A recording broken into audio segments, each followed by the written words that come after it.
E aí galera, beleza? Vamos dar continuidade aqui a essa parte de cinemática angular. Hoje a gente vai ver primeiro período e frequência. Depois a gente vai estar fazendo uma relação entre período, frequência e outras grandezas, certo? Mas de início a gente tem que entender período e frequência. Para a gente dar início aqui, a gente vai primeiro entender o que é período. E para isso, a gente vai imaginar duas situações. Uma onde eu tenho um corpo que ele está girando com velocidade angular constante,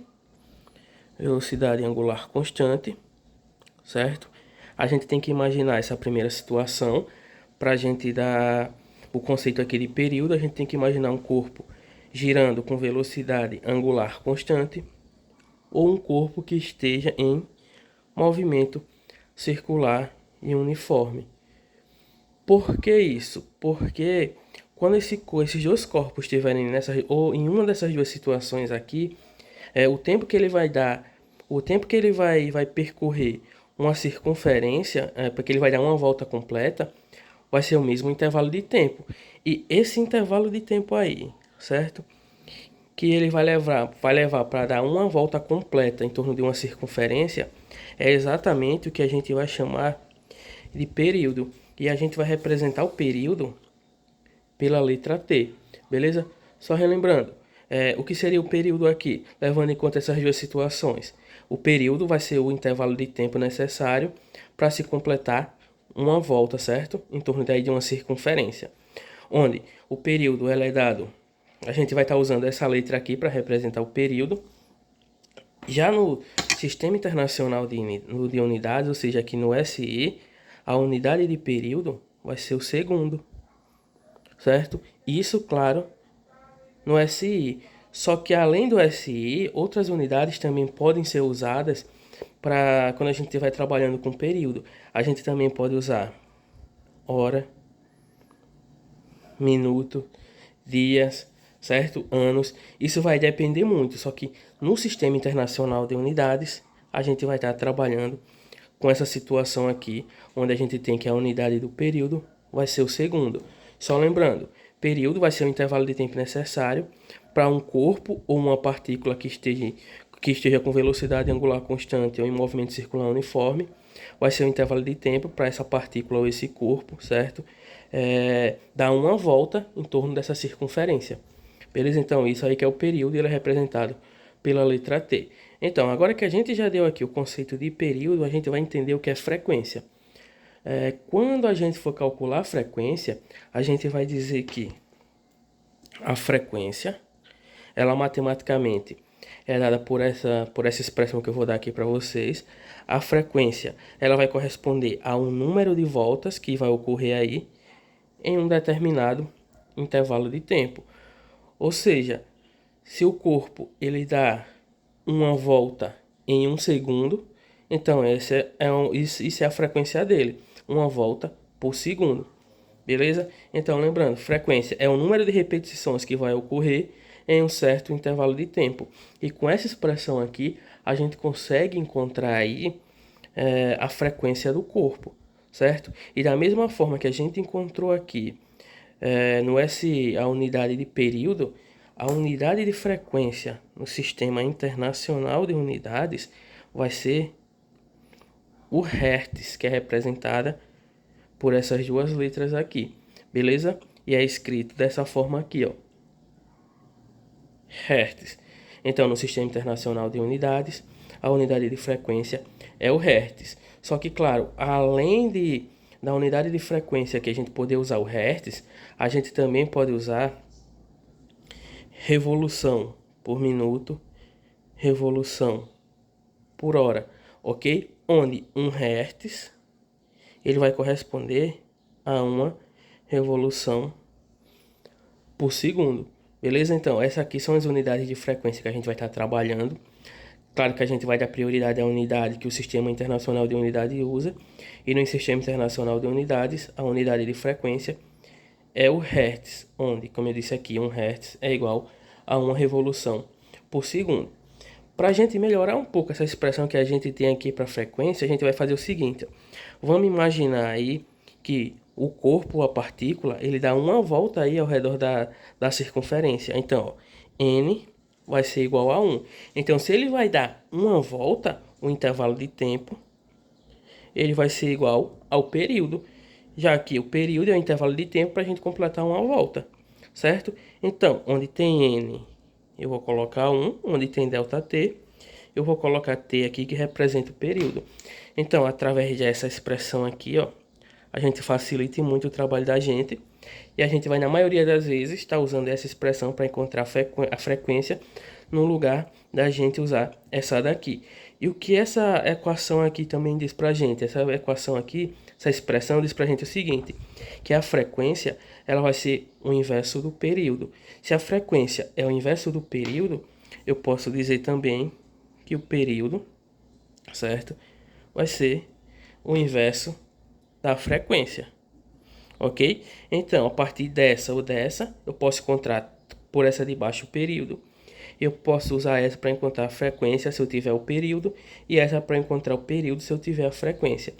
Isso aqui não vai alterar as unidades que a gente vai estar usando, sempre vai ser as unidades, a gente sempre vai usar as unidades que a gente tem aí no sistema internacional, beleza? Só lembrando, no sistema internacional de unidades, a unidade de período é o segundo, e no sistema internacional de unidades, a unidade de frequência é o Hertz, onde o Hertz um Hertz corresponde a uma rotação por segundo, beleza? Só que, claro, a gente tem que levar em conta essas duas situações que a gente tem aqui em cima. Ou a gente vai ter um corpo girando com velocidade angular constante, ou a gente vai ter uma partícula em movimento circular e uniforme, beleza? Agora que a gente fez isso aqui, que a gente já entendeu o que é período e o que é frequência, e as expressões para eles, e além disso também, a gente viu aqui as unidades que a gente vai estar usando para trabalhar com eles, a gente agora vai relacionar as grandezas período, frequência e velocidade angular e também velocidade escalar. Como é que a gente vai fazer isso? A gente vai partir do seguinte princípio. Primeiro a gente tem que entender que a unidade que a gente vai estar usando aqui vai ser o radiano, beleza? Porque a gente já viu o porquê da gente dar prioridade a essa unidade. Mas vamos lá, como é que a gente vai fazer aqui? Vamos imaginar aqui o seguinte, que o intervalo de tempo, ele vai corresponder ao período. Ou seja, se o intervalo de tempo corresponde ao período, e o período é o intervalo de tempo onde a gente vai ter uma volta. Vamos lá. O que é que a gente vai fazer agora? A gente tem que lembrar que a velocidade escalar, ela é dada por essa expressão. A velocidade angular é dada por essa outra expressão aqui. Quando a gente tiver um ΔT que seja igual ao período, essa partícula aqui ou esse corpo, ele vai dar uma volta completa. No caso da velocidade escalar, quando esse corpo der uma volta completa, a variação do espaço dele vai corresponder exatamente ao comprimento total aqui dessa circunferência. E o comprimento total dessa circunferência, a gente viu que pode ser calculado por 2π vezes r. Isso aqui, claro, certo? Levando em conta que a gente tem um intervalo de tempo que é igual ao período, e esse intervalo de tempo aqui a gente vai ter quando a partícula der uma volta. Então, quando a partícula der uma volta, o deslocamento escalar dele vai corresponder exatamente ao comprimento total dessa circunferência. E o comprimento total dessa circunferência vai ser dado por esse valor aqui que a gente tem. Como a gente tem o intervalo de tempo aqui, ó, a gente vai fazer o seguinte, vamos pegar primeiro essa expressão aqui, ó, V, velocidade escalar. A gente vai relacionar primeiro essa expressão. A gente tem que V é ΔS sobre ΔT. Só que quem é ΔS? ΔS a gente não encontrou aqui, que é o comprimento total que a partícula vai percorrer nesse intervalo de tempo. Então, ΔS vai ser igual a 2πr. E quem é o intervalo de tempo? O intervalo de tempo é o período aqui que ele deu pra gente. Então, o intervalo de tempo é o período. Eu já poderia parar aqui, que seria bastante útil esse termo aqui. Só que o que é que eu vou fazer? Para a gente dar uma melhorada, a gente vai fazer o seguinte. Eu vou reescrever aqui uma parte. V vai ser igual a 2π sobre R, certo?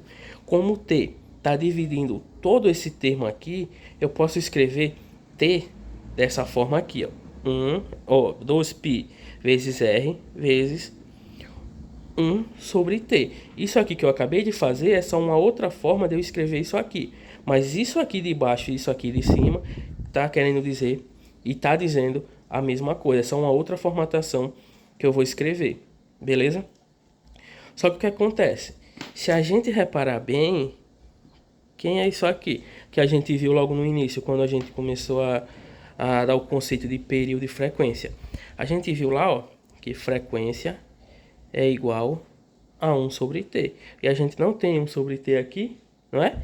Então a gente vai ter que essa expressão que a gente tem aqui, se a gente substituir esse valor aqui por esse outro valor que corresponde, que são iguais aqui nesse caso, então a gente vai ter que velocidade escalar vai ser igual a 2π r f. Então a gente tem aqui, ó, a primeira relação importante entre período, frequência e velocidade escalar. Só que a gente também tem que encontrar uma relação dessas outras grandezas com a velocidade angular, beleza? E como é que a gente vai fazer isso? A gente vai fazer o seguinte agora. Deixa eu pegar aqui uma outra cor para ficar melhor, rapidinho. Deixa eu pegar aqui uma outra cor. Vamos lá.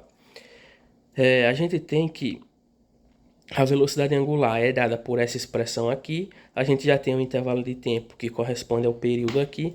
Só que a gente não tem um deslocamento angular. Só que esse deslocamento angular aqui é bem simples da gente achar. Como é que a gente vai fazer? A gente tem que o intervalo de tempo corresponde ao período. Então, nesse intervalo de tempo que corresponde ao período, a gente vai ter uma volta, como eu já falei no início.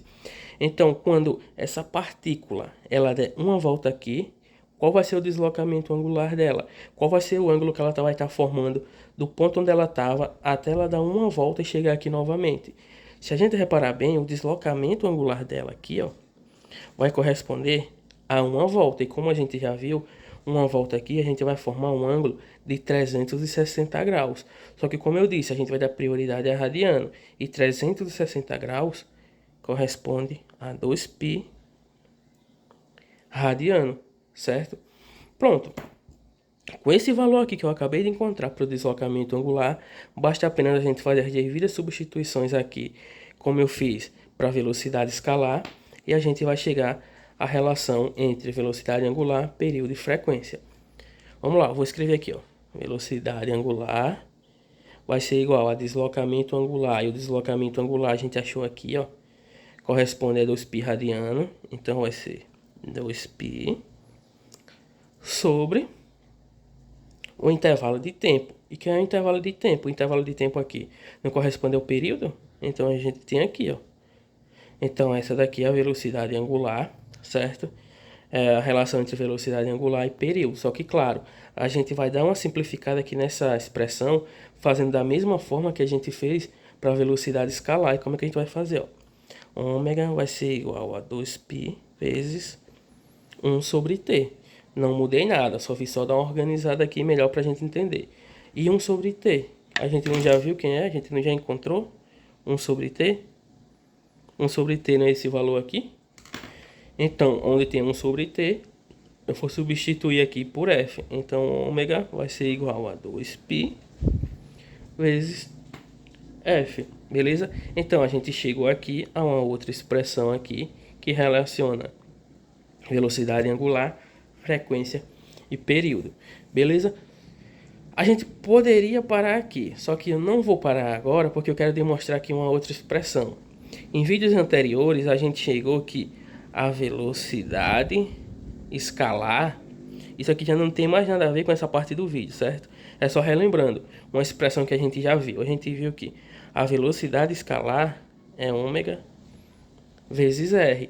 E a partir dessas duas expressões que a gente achou aqui, a gente consegue chegar a essa expressão aqui que a gente definiu no começo dos vídeos dessa parte de cinemática angular, aliás.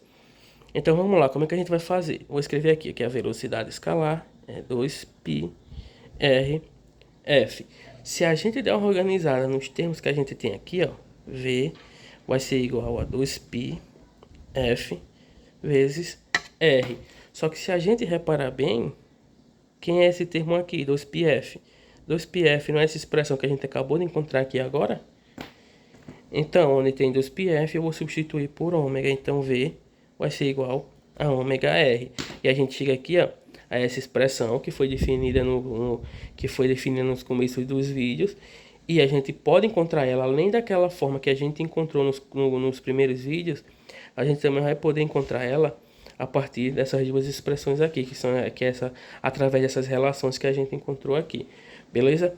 Quanto às unidades, a gente ainda vai dar prioridade. Quando a gente estiver trabalhando de velocidade angular, a gente vai dar prioridade aqui a radiano por segundo. Já a velocidade escalar ou velocidade linear ou ainda a velocidade tangencial, que essa aqui vai receber o mesmo nome aqui nesse tipo de movimento, a gente vai estar trabalhando com metro por segundo nessa situação e nessa outra situação aqui, e a gente vai dar prioridade a essa unidade aqui. Beleza? Valeu.